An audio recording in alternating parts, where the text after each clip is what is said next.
இலக்கிய கூட்டம் அந்த அளவில் இருக்குது. ஆன்மீக கூட்டம் இன்னும் சுத்தம்.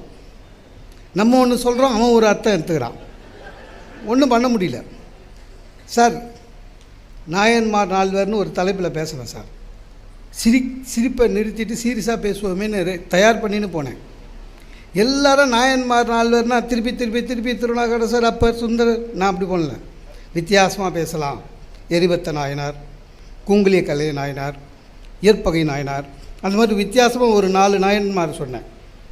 இயற்பகை நாயனாரை பற்றி ஒரு 30 நிமிஷம் பேசுனேன். உங்கள் நிறைய பேருக்கு தெரிஞ்சிருக்கும். இயற்பகை நாயனார் என்னென்னா, சிவனடியார் எதை வந்து கேட்டாலும் கொடுத்துருவார். அதான் அவரோட விரதம். சிவனடியார் எதை கேட்டாலும் கொடுத்துருவார். அவதான் அவர் விரதம். சிவன் இவரை சோதிக்கிறதுக்கு சிவனடியாராக வந்துட்டார். இவர் சிவனடியாரை பார்த்து உங்களுக்கு என்ன வேணும் சொல்லுங்கன்னாரு. அவர் இவரை சோதிக்கணுமேனு உன்னுடைய மனைவியை அவங்க கூட அனுப்பிச்சிருன்னார். அதாவது ஒரு ஆம்பளை கிட்ட கேட்கக்கூடாத ஒரு கேள்வி, ஒரு ஆம்பளை செய்யக்கூடாத ஒரு செயல், இது மனைவியை இன்னொருத்த கூட அனுப்புறது. அதனால தான் சேக்கிழார் வந்து அந்த நாயனார் பேரையே சொல்லலை. அவர் பேர் உண்மையான பேர் இல்லை, அது இயற்கைக்கு புறம்பாக செய்தார். அதனால் இயற்பகை நாயனார். அவர் பேர் என்னன்னு தெரியாது. என்ன அனுப்பிச்சிட்டார். உருக்கமாக சொன்னேன். இறங்குறேன், வாசல்லே நிற்கிறான் ஒருத்தன். என்னப்பாண்ண, இப்போ வருவாரா அப்படின்னா. யார்? சிவன் தான். ஏன் என்கிட்ட கேட்க சொல்லு சார். மாமியாரோட சேர்த்து அனுப்புகிறேன். தொல்லை தாங்கலை. இதையே நீ யாராவது பேசிட்டு இருக்கிற அப்படின்னா. அதாவது நான் என்ன சொல்ல வந்தேன், என்ன சொன்னேன் பக்தியா, அவன் என்ன எடுத்துக்கிட்டான் பாருங்க. ஒன்றும் பண்ண முடியாது சார். 2 விஷயம். ஒன்று, வாழ்க்கையில் வெற்றி பெறுவது, அது எல்லாரும் நம்ம பண்ணுறது. ஆனால் உண்மையிலே மனுஷன் என்ன பண்ணணும் தெரியுமா? வாழ்க்கையை வெற்றி பெற வேண்டும். 2த்துக்கு வித்தியாசம் இருக்குது. ஒரு சின்ன உதாரணம் சொல்கிறேனே. தந்தை பெரியாரை பற்றி நம்ம தலைவர் ரொம்ப அற்புதமாக சொன்னார். தந்தை பெரியார் இல்லை, பெரியார். தந்தை பெரியாரும் எங்கள் பெரிய தாத்தாவும் ஒரே நாள் பிறந்தவங்க, ஞாபகம் வச்சுக்கோங்க. Date of birth same. தந்தை பெரியாரும் எங்கள் தாத்தாவும் 94 வயசு வரையும் இருந்தார். எங்கள் தாத்தாவுக்கு 17 குழந்தை. அதை தவிர வேலைக்கு வேறு போயிருக்காரு. போஸ்ட்மேனாக இருந்தார் சார். அப்போல்லாம் டெலிவரி கரெக்டாக இருந்திருக்கு. எங்கள் தாத்தா சொத்து சேர்த்து வச்சாருங்க. 3 வீடு ஒரே தெருவில் எங்களுக்கு வச்சுட்டு போனார். இன்றைக்கி நாங்கள் ப்ரைம் ஏரியா. இன்றைக்கி நாங்கள் இருக்கிறது எங்கள் தாத்தாவோட வீடு. எங்கள் தாத்தா வாழ்க்கையில் வெற்றி பெற்றார். எங்களுக்கு வீடு வச்சுட்டு போனார். அந்த நன்றிக்காக ஆளில் எங்கள் தாத்தா படத்தை மாட்டியிருக்கோம். எங்கள் தாத்தா வாழ்க்கையை வெற்றி பெறவில்லை, வாழ்க்கையில் வெற்றி பெற்றார். என் வீட்டில் படமாக இருக்கிறார். தந்தை பெரியார் இந்த சமூகத்தை சீர்திருத்தினார், வாழ்க்கையை வெற்றி பெற்றார், இன்றைக்கு பாடமாக இருக்கிறார். ஆக நாம் மற்றவருக்கு பாடமாக என்ன பண்ணணும்? ஊக்கம் தேவை. திருவள்ளுவர் வந்து ஊக்கமுடைமை பற்றி ஒரு அதிகாரம் எழுதி வச்சுட்டு போனார். அதுக்கு என்ன காரணம்? அவரோட ஊக்கம்தான். இல்லைன்னா யார் சார் எழுதுவா? நீங்கள் நம்ம நிறைய சொல்லியிருக்கோம். திருவள்ளுவர் வாசுகின்னு கூப்பிட்டோன்னா அந்தம்மா கிணத்துல விட்டுட்டு வந்துடுச்சு. அதெல்லாம் நடந்துதான்னு தெரியாது. சொல்ல கேள்வி. ஏன்னா திருவள்ளுவரை யாரும் பார்த்ததில்லை. இப்போ நம்ம பார்க்குற திருவள்ளுவர் கவர்மெண்ட் போட்ட திருவள்ளுவர், அப்படி தானே? யாரும் பார்த்ததில்லை. வாசுகி அம்மா திருவள்ளுவரை திட்டிருக்க மாட்டாங்க? இருப்பாங்க நான் நினைக்கிறேன். ஏன்னாங்க அந்த காலத்தில் வெளிச்சம் கிடையாதுங்க, இருட்டு, நைட்டில் லைட்டு கிடையாது. பகலில் எழுதணும், ஓலையில் எழுதணும். இப்போ மாதிரி A4 பேப்பர் எடுத்து எழுத முடியாது. ஓலையில் எழுத்தாணியில் எழுதணும். Tension job. அதுவும் இல்லாமல் எல்லா ஓலையிலுமே எழுதிட முடியாது. அண்ணனுக்கு தெரியும். அந்த ஓலையை பதப்படுத்தணும். ஓலையை ரெடி பண்ணோங்க. நீங்கள் ஒரு சின்ன தப்பாக இருந்தாலும் தூக்கி போட்டு திருப்பி எழுதணும். ஏன்னா ஓலை நீங்கள் பதப்படுத்தினா பள்ளம் விடும். இவ்வளவு செஞ்சுருக்காரு. அவருக்கு மாத ஊதியம் ஏதாவது உண்டா வள்ளுவருக்கு? இல்லை. கலைமாமணி பத்மஸ்ரீ விருது உண்டா? இல்லை. அவரை யாராவது பாராட்டினாங்களா? தெரியல. ஆனாலும் ஏன் எழுதினார்?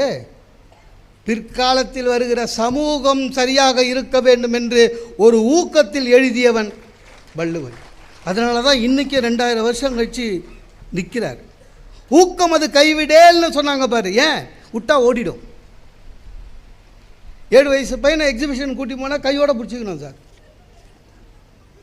இல்லைன்னா முடிஞ்சு போச்சு எக்ஸிபிஷனு. அவனை பிடிச்சிக்க சொல்லக்கூடாது. நம்ம கையை, என் கையை பிடிச்சினே வானா போயிடுவான். அவன் கையை நம்ம கெட்டியமாக பிடிச்சிக்கணும். ஊக்கம் அது கைவிடேல்.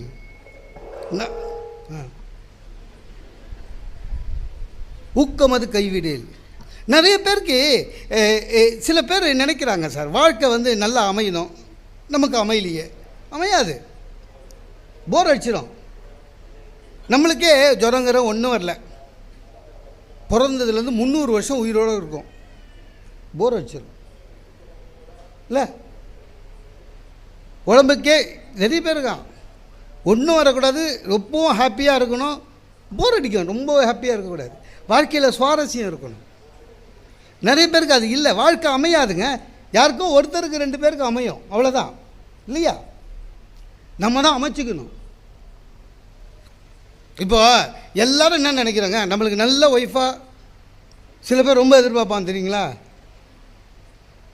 அழகான படித்த வேலைக்கு போய் கை நிறைய சம்பளம் வாங்கும் அடக்கமான பெண் தேவை. டாய், அழகுன்னுட்ட கை நிறைய சம்பளம், அப்புறம் அடக்கமும் கேட்ட பிறா அந்த காம்போலியே அது வராது, அது வேற. எல்லாத்துக்கும் அலையப்படாது. நமக்கு வாழ்க்கை அப்படி தாங்க, வாழ்க்கை அமையாது, நம்மளே தான் அமைச்சிக்கணும். சார் கல்யாணம் பண்ணலான்னு 3000 ரூபாய் கட்டி ஜாதகம்லாம் எடுத்துன்னு வரும். 50 ஜாதகம், அதில் நம்ம நட்சத்திரம் போட்டு ஒரு 10 ஜாதகம், அதில் வந்து மூஞ்சி நல்லா இருக்குதான்னு பார்த்து சுமாராக இருக்கிற வந்ததுலேயே சுமாரான மூஞ்ச ஒரு 3, அதில் 1 நிச்சயதார்த்தம் ஃபிக்ஸ் பண்ண பிறகு நல்ல நல்ல ஜாதகமாக வரும் சார். எனக்கு வந்தது சார் அது மாதிரி. நிச்சயதார்த்தம் முடிஞ்சிச்சு, அந்த படுவாங்க அப்புறம் தான் அமிச்சானு. மாப்பிள்ளைக்கு கார் வாங்கி தரேன், சொந்த வீடு கொடுப்பேன், எல்லாம் போச்சு. எங்கள் அப்பா கூட கேட்டேன், ஒன்றும் பண்ண முடியாதுன்றார். வாழ்க்கை நமக்கு அமையாது சார். கீர்த்தி சுரேஷ் மாதிரி கேட்போம், கோவை சார்லாம் ரேஞ்சில் வரும். இல்லை லேடிஸும் அப்படி தான் அஜித் ஸ்டைலில் கேட்பாங்க, நம்மளை மாதிரி நாகேஷ் தான் மாட்டுவான், வேறு ஒன்றும் பண்ண முடியாது இல்லை. ஆனால் மாற்றணும் சார். வாழ்க்கை தானாக அமையவில்லை என்றால் நாம் அமைத்து கொள்ள வேண்டும். அதனால தான் 6வது அறிவு கொடுத்தான். அதுக்கு தான் ஊக்கம் உடைமை தேவை சார். பாய் ஃப்ரெண்டு வீட்டுக்கு கல்யாணத்துக்கு போகிறோம் சார், சாப்பிட உட்காடுறோம், பிரியாணி போட்டுக்கிட்டே வராங்க, நம்மளுக்கு போட்டதில் தொட்டு பார்க்குறோம், ஒரு பீஸ் கூட இல்லை. சில வாட்டி அந்த மாதிரி அமைஞ்சிடும். 4-5 பீஸோடு பிரியாணி வந்தால் வாழ்க்கை நமக்கு அமைஞ்சிடுச்சின்னு அர்த்தம். பீஸே இல்லைன்னா அமையலைன்னு அர்த்தம். அப்போ என்ன பண்ணணும், அமைச்சிக்கணும். சில பேர் அபாவாக அந்த போட்டு போகிறவனையே உத்து பார்த்துன்னுப்பான், நீ வாழ்க்கையில் ஃபெயிலியர். சில பேர் சர்வரை கூப்பிட்டு திட்டுவான், கண் இல்லை கரியே இல்லை அப்படின்னா, அவ்வளோதான் அப்படின்ட்டு போயிடுவான். வாழ்க்கையை நம்மளே அமைச்சிக்கணும். ப்ரோ தலை இங்கே வா, அவனு ஏன் தலைன்றோம், நமக்கு தேவை பீஸுடா. அவன் யாராவது நம்ம, அவன் என்ன நம்ம ப்ரோன்னு சும்மா கூப்பிட்றோம், அவன் என்ன நம்மளுக்கு ப்ரோவா? நமக்கு பீஸு. ப்ரோ என்ன ப்ரோ, எல்லாருக்கும் வச்சு நமக்கு ஒன்றும் இல்லை, 6 பீஸ் வச்சுட்டு போவான் சார். ஆக வாழ்க்கை அமையாது, நம்மளே அமைச்சிக்கணும். அப்படி தான் இருக்கணும் சார். எல்லோரும் நம்ம நினச்ச மாதிரி நடக்கணும், நினச்ச மாதிரி நடக்காது, நடக்க வைக்கணும். என் ஃப்ரெண்டு திடீர்னு கேட்டான், டேய் உனக்கு நீ நினச்ச மாதிரி எப்போது நடந்துக்குது அப்படின்னா. நான் சொன்னேன் இல்லவே இல்லைன்னு. அப்பா அப்படின்னா, ஏன்னா நான் நினச்சது கூட எதுவுமே நடந்தது இல்லைன்னா. அவனுக்கு என்னென்னா எனக்கு எதாவது நடந்துருக்குதானுக்கு. சார் காரல் மார்க்ஸ் ரொம்ப அற்புதமான ஒரு வரி சொல்கிறார் சார். தோல்வி வெற்றியின் முதல் படி. ரைட்டு, தோல்வியின் முதல் படி எதுனா ஊக்கம் இல்லாமை தோல்வியின் முதற்படி. நீ ஊக்கம் உடைமையாக இருந்து விட்டால் உனக்கு வெற்றி நிச்சயம், அவ்வளோதான் சார். ஊக்கம் அது கைவிடல். ரொம்ப ரொம்ப ரொம்ப ரொம்ப இந்த நாட்டு இந்த உலகத்தில் யார் பெரிய பெரிய வெற்றிகள் அடைந்தார்களோ ஒரு லிஸ்ட் எடுங்க சார். ஜெயித்தவனெல்லாம் ஊக்கம் இருக்கிறவன் மட்டும்தான் ஜெயிச்சிருப்பான். அதிர்ஷ்டத்தில் ஜெயிக்கிறவன் ஜெயிக்கிறது இல்லை. லாட்ரி சீட்டா வாங்கினாங்க எல்லாரும். மேரி கியூரிலாம். மேரி கியூரி 2 நோபல் பிரைஸ் வாங்கினாங்க. 2. அதில் என்ன விசேஷம், ஒரு நோபல் பிரைஸே எவ்வளோ கஷ்டம்னு உங்களுக்கு தெரியும் ஆராய்ச்சியில். அதில் என்ன விசேஷம், 2த்துலேயும் ஒன்று ஃபிசிக்ஸு, இன்னொன்று கெமிஸ்ட்ரி. 2 இரு துருவம். ஆனால் 2த்துலேயும் ஒரு அம்மாவால் வாங்க முடியுதுன்னு சொன்னால் அது அவங்களுடைய ஊக்க உணமை. உலகத்தில் வெற்றி பெற்றவர்கள், ஊக்கம் இருந்தவர்கள் மட்டும்தான் வெற்றி பெற முடிகிறது. நம்மளால் அதை முடியலை. அதுக்கு முக்கிய காரணம் என்ன தெரியுமா, நமக்கு தெர் இஸ் நோ கோல். எதை அடைய வேண்டும் என்ற எண்ணமே கிடையாது. நம்ம தாளாளர் ரொம்ப அற்புதமாக சொன்னார். எம்ஃபில் பிடிச்சிட்டா போதும்னு நினச்சின்னு இருந்தவங்களை திட்டி பிஹெச்டி ஆக்குனவர் அவர் இல்லை.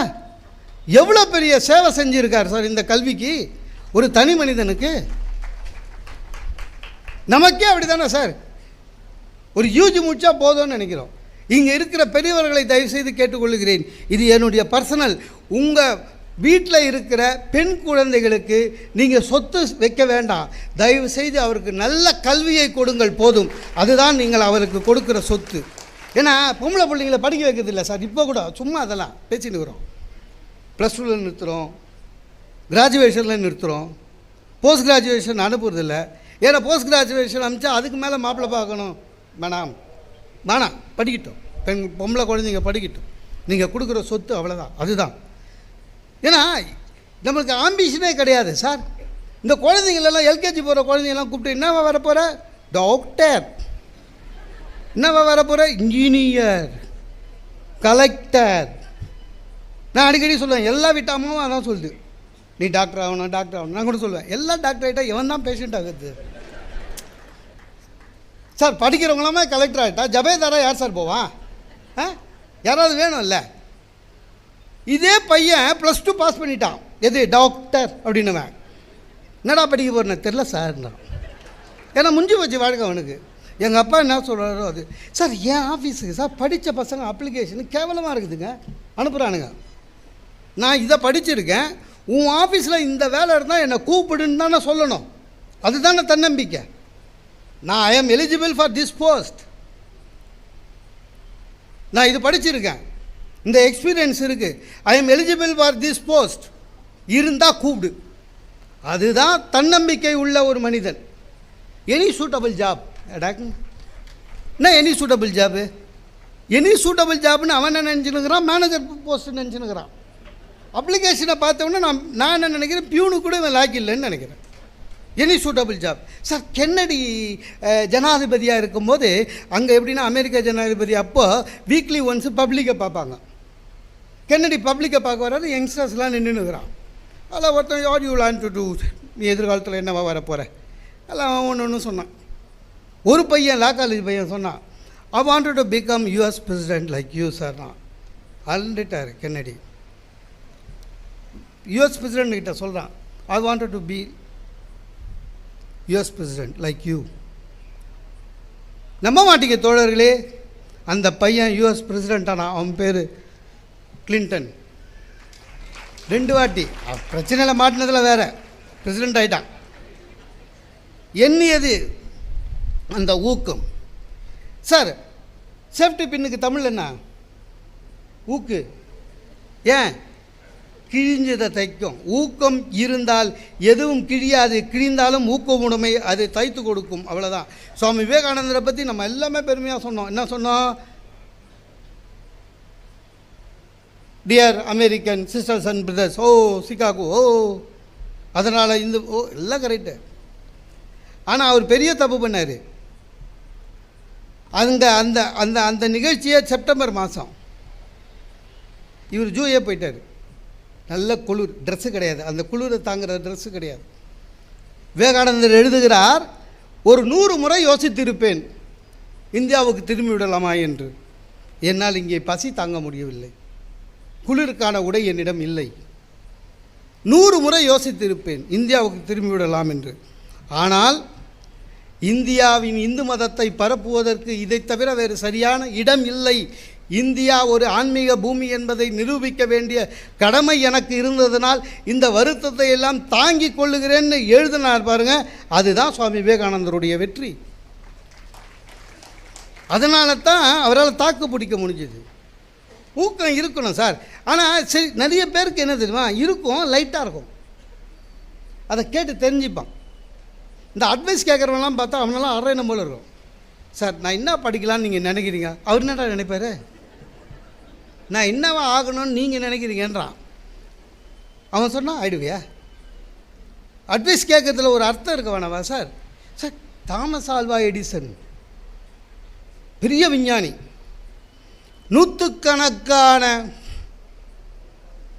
முடிச்சிருவனே நூற்றுக்கணக்கான கண்டுபிடிப்பை கண்டுபிடிச்சவர். அவர்கிட்ட ஒருத்தன் போய் கேட்குறான், அவர் ஒரு பெரிய விஞ்ஞானி நம்பி போய் கேட்டான், சார் நான் ஒரு புதுசாக ஒன்று ஆரம்பிச்சிருக்கேன், ஒன்று கண்டுபிடிச்சிருக்கேன்னு. உடனே அவர் ஏற்கனவே நிறைய கண்டுபிடிச்சி கிங் இல்லை, என்னது அப்படின்னாரு. ஒரு ரோட்டில் ஓடுற மாதிரி ஒரு வாகனம், இன்ஜின் வச்சு ஓடும், பேட்ரி பவர். எப்படி?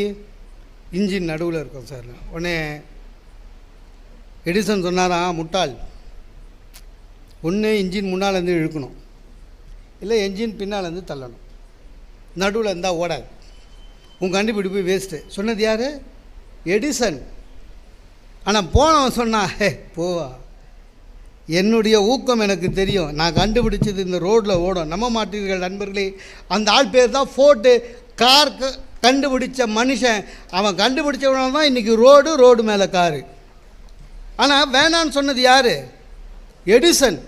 எடிசனே சொன்னாலும் சரி, ஊக்கம் இருந்தால் நீ ஒரு விஞ்ஞானி கண்டுபிடிப்பாளர் வாழ்க்கையில் வெற்றி பெறலாம். நிறைய பேர் நான் பசங்களே சார் வீட்டில் கல்யாணம் பேசுகிறாங்க, அப்பா பையன்கிட்ட சொல்கிறாரு, என்னை பார்த்த பிறகு மாடா கல்யாண ஆசை உனக்கு வந்ததுன்னு. அப்பா சொல்கிற, பையன் சொல்கிறான், அதையும் ஒரு கை பார்த்துருவோம்பா. ஒரு ஊக்கம் தானே, இல்லைன்னா நம்மளுக்கு இல்லை சார், உண்மையிலே தன் முயற்சின்னு ஒன்று வேணும். எல்லாத்தையுமே கடவுள் கொடுப்பாருன்னு நம்பப்படாது. ஒருத்தன் ரொம்ப கடவுள் பக்தி ஜாஸ்தி, ஓவர் கடவுள் பக்தி, கடவுள் என்னை காப்பாற்றிடுவார் எல்லாத்துலேயும். ஊரில் வெள்ளம் வந்தது, பஞ்சாயத்தில் சொன்னாங்க, டே ஓடிடு அப்படின்னு. ஜீப் அமிச்சாங்க பஞ்சாயத்தில், வீட்டு வாசலில் ஜீப் நிற்குது, வாடா தண்ணி வரப்போகுதுன்னு. கடவுள் என்னை காப்பாற்றுவார்னா ஜீப்பு போயிடுச்சு, தண்ணி வந்துடுச்சு, முட்டி வரையும் வந்தது. பஞ்சாயத்து ஒரு படகு அமிச்சுது, வாடா கடவுள் காப்பாற்றுவார்னா நிறைய வந்துச்சு. மொட்டை மாடிக்கு போயிட்டான். கவர்மெண்ட்டே பார்த்து ஹெலிகாப்டர் அமிச்சுது, ஏணி போடுற ஏறான்னு, கடவுள் காப்பாற்றுவார்னா செத்துவிட்டான். மேலே போனான், கடவுளை பார்த்தான், ஏமாற்றிட்டீங்க, உன்னை அவ்வளோ நம்பினேன், பஞ்சாயத்தில் அமிச்ச ஜீப்பெல்லாம் ஏறல. கடவுள் சொன்னாராம், லூஸு, படகா வந்தது நான் தான்டா, நான் தான் உனக்கு படகு அமிச்சேன், ஏறல. எல்லாமே என்ன நம்பின்னு இருந்தால் கீழே வந்து கையை பிடிச்சா தூக்கிட்டு வர முடியும். உன் முயற்சின்னு ஒன்று வேணாம். நம் முயற்சி இல்லாவிடில் எந்த தெய்வமும் நமக்கு கூட வராது, ஞாபகத்தில் வைத்துக் கொள்ளுங்கள். அதன் பெயர் தான் ஊக்கம். சில பேருக்கு ஊக்கமே தெரியாது சார், பேரை மாற்றிக்கிறேன்னு அடமுடிப்பான். வாழ்க்கையில் ஃபெயிலியர் ஆயிடுச்சுன்னா அதை சரி பண்ணுறது எப்படின்னு இல்லை, ஜாதகத்துக்கு போவான், ஜோசியத்துக்கு போவான், பேரை மாற்றுவான். எனக்கு தெரிஞ்ச என் ஃப்ரெண்ட்ஸ் சர்க்கிள் நிறைய பேர் மாற்றிருக்கான். சார் கல்வி நமக்கு எவ்வளோ எவ்வளோ எவ்வளோ புதுமைகளை கண்டுபிடிச்சது. Cardiology, radiology, neurology, nephrology, pathology, இன்னொன்றுமா கண்டுபிடிச்சிது. இவனை ஏமாத்துறதுக்குன்னா ஒன்று கண்டுபிடிச்சிருக்கான் சார், நேமியாலஜின்னு. நீங்கள் என்ன பேர் சொல்லுங்கள், உங்களுக்கு அது ராசி இல்லைன்னு மாற்றிடுவோம். அப்படி பொழப்பு போகுது சில பேருக்கு. ஒருத்தன் போனா, உன் பேர் என்னன்னா, ராம் அப்படின்னா, அந்த பேர் சரியில்லை, இது ராம்ன்ற பேர் சரியில்லைன்றான் சார் அவன். ராம் எப்படி ஸ்பெல் பண்ணுவேன் அப்படின்னா, RAM. உலகம் ஃபுல்லாக அப்படி தான் எழுதுவான் ராமுக்கு. இவன் சொன்னான், அங்கே தான் ஜாதகப்படி 3 எழுத்து வரக்கூடாது, வேறு எப்படி சார் வரணும், 2 R 3 A 3 M, எவ்வளோ அது கூட்டி கழிச்சுப்பார், 8 சார். எழுதிப்பார். இனிமேல் செக்கில் கூட அப்படி தான் கையெழுத்து போடணும், அப்படி தான் போடுறான். நான் போனேன் அவங்ககிட்ட, பேர் மோகன சுந்தரம். நல்லா இருக்கே அப்படின்னா. நான் நினச்சேன் அவனுக்கு என்ன தெரிஞ்சிச்சு போல இருக்கு, ஏதாவது கோல்மால் பண்ண நான் போய் மேடையில் சொல்லிட்டு போகிறேன் அப்படின்னு நினச்சின்னு சரியாக சொல்கிறான் போல இருக்குதுன்னு. ஆனால் அவன் மலைமுழுங்கி மகாதேவன் உஞ்சியல் என்ன அப்படின்னா எஸ்ன்னு மாற்றணும். அதான் பிரச்சனை சார். எங்கள் அப்பா எனக்குன்னு வச்சுட்டு போனது 2 லட்ச ரூபா கடனும் அவர் இன்சியலும் தான். மாற்றுன்றான், எப்படி முடியுங்க? எல்லாமே சார். பசங்களுக்கு அந்த ஊக்கம் இல்லை. என் ஃப்ரெண்டோட பையன் இன்டர்வியூக்கு போயிட்டு 60 திரும்பி வந்துட்டான். என்னடா ஆச்சுன்னா, அங்கிள் 60 பேர் உட்காந்துக்கிறான், நான்சென்ஸ் அப்படின்றான். இன்டர்வியூவில் 60 பேர் இருக்கிறாங்களா, வந்துட்டு இருக்கிறான் சார். நான் சொன்னேன், ஏன்டா வந்தேன்னு. எப்படி கிடைக்கும்? இன்டர்வியூ அட்டனே பண்ணல இவன், என்ன எப்படி கிடைக்கும்? 60 பேர் இருக்காங்களேன்னு. 60ல் நீ ஃபஸ்ட்டு வருவேன்னு ஏன் உனக்கு நம்பிக்கை இல்லை அப்படின்னா, நம்மளை தெரியாதா அவங்க வந்துட்டான் சார், இன்டர்வியூ அட்டன் பண்ணல. அப்படிதான் நிறைய பேரை பார்த்துருக்கீங்களா? பஸ் ஸ்டாண்டில் நிற்பான், நம்ம நம்பர் வராதுன்னா லேட் ஆகும், நீ தப்பாக டைம் போயிட்ட. சில பேர் அதே விதின்னுவான், நம்ம விதி சார், எப்போ வந்தாலும் பஸ் வருது, நீ சரியான டைம் போகல. இவன் என்ன பண்ணுவான் சார், ஒரு 2 நிமிஷம் வெயிட் பண்ணணும், ரெஸ்ட்லெஸ்ஸாக இருப்பானுங்க. ஏதாவது நம்பர் வரும், ஏறிடுவான். ஏறிட்டு பின்னால் பார்ப்பான், இவன் பஸ்ஸு காலியாக வரும், பின்னாடியே டென்ஷன் ஆகிடுவான். இந்த காலி பஸ்ஸில் ஏறினா கூட ஒரு சீட்டை ஃபிக்ஸ் பண்ணி உட்கார மாட்டானுங்க. நிறைய பேர் பார்த்துக்கிறீங்களா? ஒரு சீட்டில் உட்காருவான், டக்குனு ஏறி 3ஆவது சீட்டில் உட்காருவான், திருப்பியும் அப்படி இப்படி பார்த்துட்டு முன் சீட்டில் போய் ஜன்னல் வர உட்காருவான். கரெக்டாக இவன் உட்கார சீட்டில் பக்காவாக உட்காரான்ல, அந்த ஜன்னல் ஒர்க் பண்ணாது. அன்றைக்கின்னு பார்த்து மழை பெய்யும், செத்து சுண்ணாம்பாவான். ஊக்கம் இல்லாதது, நம்பிக்கை இல்லாதது, எல்லாமே அப்படி தான் சார். எது நமக்கு வரும், அதில் பெஸ்ட்டு எது? நான் சொல்கிறது எப்படின்னா, ஊக்கம் உடைமை. அதனால் நீங்கள் என்ன வேணாலும் நினச்சின்னா அதான் மாறணும், அதுக்காக ஊக்கம் அதெல்லாம் வேலைக்காக. எது அளவோ அதான் இல்லை, அப்படி தானே? நான் திடீர்னு காலேஜ் கட்டணும்னு ஆசைப்பட்டால் முடியுமா? பெரம்பலூரில் இருந்துட்டு பிரதமர் மந்திரி ஆகணுன்னா முடியுமா? நம்ம லெவல் எதுவோ அவ்வளோதான். ஆனால் அதில் தெளிவாக இருக்கணும். ஓவராக ஆசைப்பட்டு அநியாயமாக பழியாகக்கூடாது சார். எனக்கு இங்கிலீஷு மீடியம் படிக்கணும்னு சின்ன வயசுலேருந்து ஆசை. ஏன்னா அப்போல்லாம் உங்களுக்கு தெரியும், ஐயாக்கெல்லாம் தெரியும், 35 வருஷத்துக்கு முன்னால் ஸ்கூல்லாம் வேறு மாதிரி இருந்தது. கான்வென்ட்டு அப்படின்னா கிறிஸ்டியனுங்க மட்டும்தான் கான்வென்ட்டு, இங்கிலீஷ் மீடியம், அதுக்கு பேரே கான்வென்ட்டு தான். இங்கிலீஷ் மீடியம் படிக்கிற குழந்தைங்க அங்கே தான் போவோம். அந்த குழந்தைங்கள்லாம் பார்க்கும்போது எனக்கு பொறாமையாக இருக்கும். ஏன்னா டீசெண்டாக pant, shirt, Diu, shoe, socks எல்லாம் போட்டு போவாங்க. கவர்மெண்ட் ஸ்கூலில் எப்படி தெரியுமா, அப்போல்லாம் யூனிஃபார்மில் ட்ரெஸ்ஸு போட்டு போனாலே பெரிய விஷயம், அலோவ் பண்ணுவாங்க. எனக்கு இங்கிலீஷ் மீடியம் படிக்கணும்னு ஆசை சார், முடியல. எங்கள் அம்மா கிட்டே கேட்டேன், உன்னை நான் ஏன்னா எங்கள் வீட்டில் நான் ஒரே பையன், 2 அக்கா 2 தங்க. எங்கள் அம்மா சொன்னாங்க, உன்னை நான் கண்டிப்பாக சேர்க்குறேன்னாங்க. தேங்க்யூ அப்படின்னேன். கூட்டி போனாங்க. அப்போல்லாம் பிரின்ஸிபல்லாம் சொல்ல மாட்டோம், ஹெட்மிஸ்டர்ஸ் தான். எங்கள் அம்மா சொன்னாங்க, ஹெட்மிஸ்டர்ஸ் கிட்டே போன உடனே குட் மார்னிங் மேடம் சொல்லணும். சொல்கிறேம்மான்னு 3 கேள்வி கேட்பாங்கடா, கரெக்டாக பதில் சொல்லு. What is your name? மோகனசுந்தரம்மா. What is your mother name? Raniyammal. What is your father name? Selvaraj. Super, வா அப்படின்னாங்க. போனேன், ஹெட்மிஸ்டர்ஸ் உட்காந்துருந்தாங்க. குட் மார்னிங் மேடம்னு. கம் மை சைல்டு அப்படின்னாங்க. ஏன் ஞாபகம் இருக்குதான்னு கேட்காதீங்க, அப்போல்லாம் 5 வயசு, புத்தி தெரிஞ்ச ஒன்று தான் ஸ்கூலுக்கு அமிச்சாங்க. சரியா? இப்போ மாதிரி இடுப்புலேயே கூட்டி போய்ட்டு அங்கேயே உட்கார வச்சுட்டு வர்றது. அப்போல்லாம் கொஞ்சம் தெரியும் எனக்கு. எங்கள் ஹெட்மிஸ்டர் நன்னவங்க, எங்கள் ஹெட்மிஸ்டர் இன்னும் எனக்கு ஞாபகம் இருக்குது. அதே கேள்வி, வாட் இஸ் யுவர் நேம் என்னங்க? Mohanasundaram. What is your mother name? Raniyammal. இப்போ அடுத்தது, what is your father name? அதம்மா அது கேட்கல. அன்னைக்கு அந்த அம்மாவுக்கு டைம் சரியில்லையா, எனக்கு டைம் சரியில்லையா தெரியல. அடுத்த கேள்வி, what is your father name தானே கேட்கணும். அந்த அம்மா பாட்டுன்னு வாட் இஸ் யுவர் ஃபாதர் அப்படின்னாங்க. அப்படின்னா உங்கள் அப்பா என்ன வேலையில் இருக்கிறாருன்னு அர்த்தமா. அதுவே எனக்கு ரொம்ப நாள் கழிச்சு தான் தெரியும். எனக்கு என்னென்னா, நம்ம சிலபஸில் அது கிடையாதுங்க. எங்கள் அம்மாவுக்கும் எனக்கும் ஒரு சிலபஸ் இருக்குல்ல, அதில் அது கிடையாது. எனக்கு வந்து தேர்ட் கொஸ்டினுக்கு என்ன ஆன்சரோ அது மட்டும்தான் தெரியும். What is your father? Selvaraj அப்படின்னா. No no no no, what is your father? அதே செல்வராஜ். தமிழ் மீடியத்துக்கு அமிச்சிட்டாங்க. நம்ப மாட்டீங்க, ஜாக்கஞ்சில்ல நான் 6ஆம் கிளாஸில் கற்றுக்கினேன். இப்போ கூட சரியாக தெரியாது. என் பையன் ஜாக்கஞ்சில்லாம் சொல்லும்போது பெரியவங்க கிட்ட விளையாடுறது போ அப்படின்னுவேன். ஏன்னா அவன் சரியாக சொல்கிறானா இல்லைன்னே தெரியாது. இங்கிலீஷ் தெரிலங்க. இப்போவும் இங்கிலீஷ் பேச வராதுங்க. இங்கிலீஷ் பேசுகிறவனை பார்த்தாலே பிடிக்காதுங்க. ஆமாம், அவங்ககிட்ட பேசணும், தேவையில்லாமல் மனசுக்குள்ளே டிரான்ஸ்லேட் பண்ணணும், அதை திக்கி திக்கி பேசணும். எதுக்கு? துஷ்டனை கண்டா தூரம். நமக்கு நல்லா தான் போயின்னு இருந்ததுங்க, நல்லா தான் போயின்னு இருந்தது. எங்கள் ஆஃபீஸில் புதுசாக சிஇஓ ஒருத்தர் வந்தார். அவன் தமிழன் தான். வந்துட்டு பார்த்தாரு, எல்லாம் நாங்கள் தமிழில் பேசிக்கிறோம். டென்ஷன் ஆகிட்டார். Guys, from today, from now, office language is English அப்படின்னாரு. யாரும் தமிழ் பேசக்கூடாதுன்ட்டார். பிடிச்சதுரா சனி நம்மளுக்கு நினச்சான். என்னை மட்டும் தனியாக ரூமுக்கு கூப்பிட்டாரு. போனேன். தமிழில் தான் கேட்டார். நீங்கள் ஏதோ வெளியில் பட்டிமன்றலாம். Yes sir. அதெல்லாம் வெளியில், உள்ள English.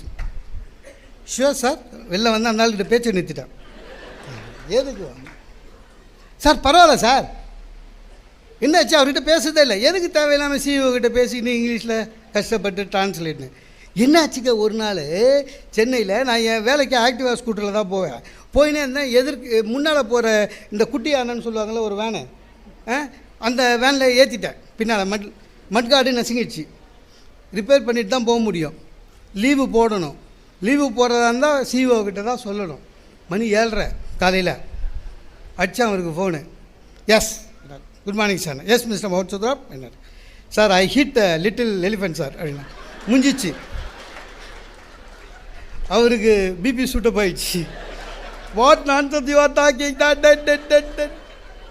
R you riding in the forest? இல்லைவோ சொல்கிறேன் சார். அது என்ன மேக்கிங் சொல்ல முடியும் சார்? எல்லோரும் சொல்கிறான் குட்டி ஆனன்னு. அதை இங்கிலீஷில் டிரான்ஸ்லேட் பண்ணி லிட்டில் எலிஃபெண்ட்டுன்னு. அவனுக்கு புரியல. அது இப்போ நசுங்கிடுச்சின்னு சொல்லணுங்க. நசுங்கிடுச்சிக்கு இங்கிலீஷில் தெரிஞ்சால் சொல்லிட மாட்டோமா? நசுங்கிடுச்சு அப்படின்னா ஸ்கூட்டர் நசுங்கிடுச்சு, அதுக்கு இங்கிலீஷில் தெரியல. சரி, சொட்டை ஆகிடுச்சின்னு சொல்லலாம் பார்த்தா அந்த ஆள் அவனை கோச்சிக்கிறேன்னு திட்டுவேன்னு நினச்சிக்கிறான். ஏன்னா அந்த ஆள் கொஞ்சம் பால்டு, அதெல்லாம் தெரிஞ்சிடும் அவங்களுக்கு. அப்போ சொட்டன்னு சொல்ல முடியாது. எனக்கு தெரிஞ்ச ஒரே English, sir I am suffering from fever சார்னு வச்சிட்டேன். நண்பர்களே, இப்போ என்ன சொல்ல வரேன், எது ஊக்கம் உடைமைனா, வரலையா முற்று, வர்றத தெளிவாக இருக்குது.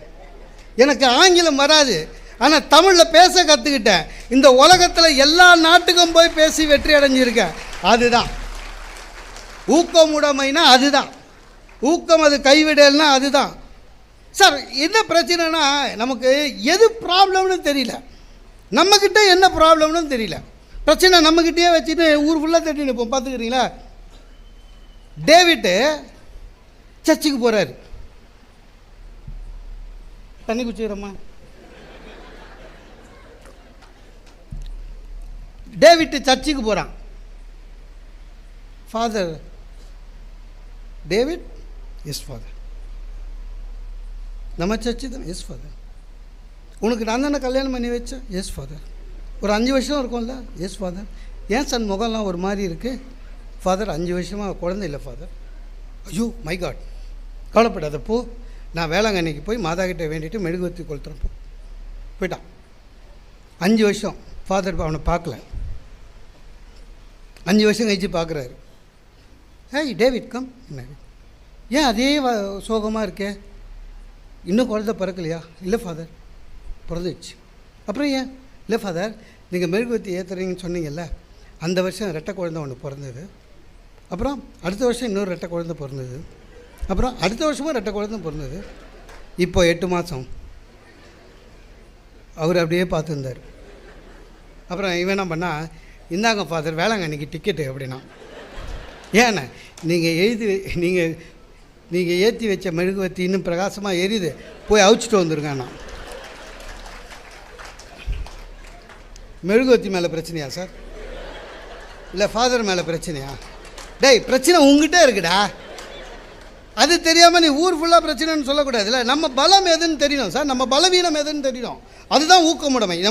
உன்னுடைய பலவீனம் எதுன்னு தெரிஞ்சிச்சுனாலே போதும், உன்னுடைய பலம் எதுன்னு தெரிஞ்சிச்சுன்னா போதும். சர்க்கஸ் நடக்குதுங்க, யானை வித்தை காமிச்சுன்னு இருக்குது. ஒரு அமெரிக்காக்கார பையன் பார்க்குறான், ஒரு சீனாக்கார பையன் பார்க்குறான், ஒரு ஜப்பான் பையன் பார்க்குறான், நம்ம பையன் ஒருத்தன் பார்க்குறான். யானை வித்தை காமிக்குது. அமெரிக்காக்கார பையனை கூப்பிட்டு கேட்குறாங்க, தம்பி யானை எவ்வளோ பெருசு, வித்தை காமிக்குது எப்படின்னு. அவன் சொன்னான், சார் மனித மூளையை நம்பிய நாடு அமெரிக்கா. அவன் சொன்னான், என்ன சார் தெரியாமல் பேசுகிறேன், யானை 5 அறிவு, மனுஷன் 6 அறிவு. என்னதான் யானை பெருசாக இருந்தாலும் 5 அறிவு 6 அறிவு அடைக்கிடும் முதலாளித்துவ நாடு. சைனாக்கார பையனை கூப்பிட்டாங்க, தம்பி யானை மனுஷனுக்கு பயப்பில்லை சார், மனுஷன் கையில் அங்குசம் வச்சுருக்கான் பாருங்க, அதுக்கு பயப்பு. கம்யூனிஸ்ட் நாடு. நம்ம பையனை கூப்பிட்டாங்க, தம்பி யானை, ஓ வயலடிங்க, யானை இல்லை அது பிள்ளையார், பக்தர் எது கேட்டாலும் நடத்திடுவார். தப்பாக நினைக்காதீங்க சார். சரி, ஏனென்றால் இந்த பூமி ஆன்மீக பூமி, அந்த சிந்தனை தான் இருக்கும். ஜப்பான் பையனை பார்த்து கேட்டாங்க, தம்பி, அவன் சொன்னான், யானைக்கு அது பலம் தெரியல சார், அது பலம் தெரிஞ்சால் நம்மளாம் சர்க்கஸாக பார்ப்போம். ஏன்னா 45 ஹிரோஷிமா நாகாசாகியில் பாழா போன ஒரு நாடு, மனிதனுடைய சக்தி எது பலம் எதுன்னு தெரிஞ்சு மீண்டும் வல்லரசாச்சு பாருங்கள். அதுதான் ஊக்கமுடைமையுடைய ஒரு ஒட்டுமொத்த நாடாக விளங்குகிறது. அது அவ்வளோதான். நமக்குன்னு ஒரு எய்ம் வேணும், நமக்குன்னு ஏதாவது நல்லது பண்ணணும் சார். வள்ளுவர் தெளிவாக 2 யானை சொல்கிறார் சார், ஒரே அதிகாரத்தில் 2 யானை. ஒன்று யானை நம்பர், நீங்கள் குறள் சொல்லியான்னு கோச்சிக்கக்கூடாது, மனப்பாடமாக தெரிஞ்சால் சொல்ல மாட்டோமா. யானை நம்பர் 599 போய் தேடுங்க, இன்றைக்காவது குறள் எடுத்த மாதிரி இருக்கும். இன்னொன்று யானை நம்பர் 597. ஒன்றும் இல்லைங்க, 2மே ஊக்கமுடைமைக்கு சொன்னது தான், 2மே யானை தான். காட்டில் ஒரு யானை புலி ஊக்கமாக அடிக்குது, ஓடி போடுது. யானை பெருசு, ஊக்கம் இல்லாததுனால் யானை ஓடிடுச்சின்றாரு. பின்னால் அதே ஊக்கமுடைமையில் சொல்கிறாரு, போர்க்களத்திலே வில்லும் அம்பும் இருந்து யானை அதை உதறி விட்டுட்டு எதிரியை பார்த்து ஓடுதுன்றாரு ஊக்கத்தால். அப்போ காட்டில் இருக்கிற யானை ஊக்கம் இல்லாததுனால் புலியை கண்டு ஓடுது, போர்க்களத்தில் யானை ஊக்கம் உடையதுனால காயம் பட்டாலும் எதிரியை துவம்சம் பண்ணுது. அது 2த்துக்கும் என்ன காரணம்? ஒன்று காட்டில் இருந்தது, யானை தான் 2ம். காட்டில் இருக்கிற யானைக்கு தேர் இஸ் நோ ட்ரைனிங், அதுவே வளர்ந்த யானை, நோ ட்ரைனிங், அதுக்கு ஊக்கம் கிடையாது, முதன்னு வளர்ந்துருக்கு அவ்வளோதான். ஆனால் ஒரு அரசன் கீழே படையில் இருக்கிற யானைக்கு ஊக்கம் உண்டு, வெல் ட்ரைன்டு. ஆக ஒவ்வொரு தனி மனிதனும் வெற்றி அடைய வேண்டும் என்றால் he should be well trained. அவனுக்கு ஒரு இலக்கு வேணும், இலக்குக்கான பயிற்சி வேணும், பயிற்சியை நோக்கி வீரன் நடைபோட்டால் வெற்றி நிச்சயம். நன்றி, வணக்கம்.